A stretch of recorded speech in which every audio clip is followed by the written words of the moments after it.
1 verse 1, and it states like that. And it came to pass in the days when the judges judged. Do you remember who's the last judge? No. No. Samuel. Samuel is considered the last judge among the judges of Israel.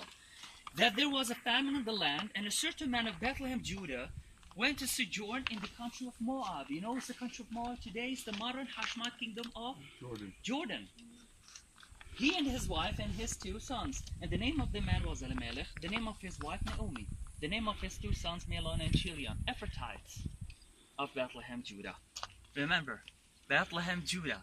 Those 2 guys, Elimelech and his wife and 2 sons, they just moved towards the east because of that famine that hit the country at the time. So they stayed there for some time, and the both sons got married to a Gentile woman. One of them was named Ruth. Ruth. She's the grandmother of King David. Because following the end of the famine that hit the country at the time, they returned back home.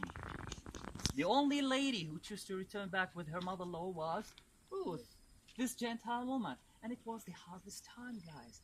She was asked, she was demanded by her mother-in-law to go to open fields for gleaning. And as she was doing so, she met Boaz. He's the grandfather of King David, because when they got married, they had Obed. Obed was the father of Jesse. Jesse was the father of King David. As a local Arab Christian, I believe that he was born in one of those caves that dots this area. Yet to be known, but I believe that he was born somewhere here, because that's what we told the open fields of Boaz.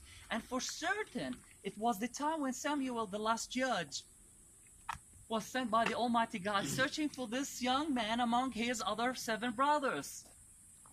So he said, no, I'm sorry, you're not the chosen one, but I'm looking for this youngest man, this 12 years old blue-eyed guy, King David. He was tending tending the sheep in the open fields when he was called by Samuel to be the chosen king over the Jewish nation. So he was taken at the time to the old city of Bethlehem. Believe me, that's what we call today the monastery of Carmelite, where he was anointed. That's the place where I live. It's just nearby. That monastery lies nearby to my house. In any way, what do you see here?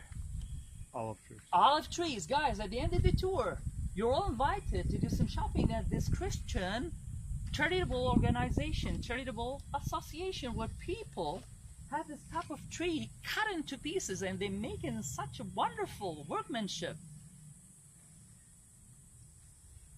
of which they make their living after. This is the most blessed tree ever planted in this area, among six other trees. Okay, but this is the most blessed. The first mention of it was in the Gospel or the book of Genesis, as we read the prophet Noah's story. Okay, guys. Now, after we've seen the open fields of Boaz, and that reminds us of the story of the shepherds, because that's the very location where they were standing when the angels appeared to them. You see that church at the top?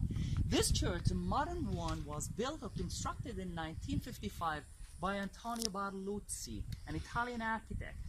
And today the church is taken as inclined structures, which reminds us of the Bedouin tents.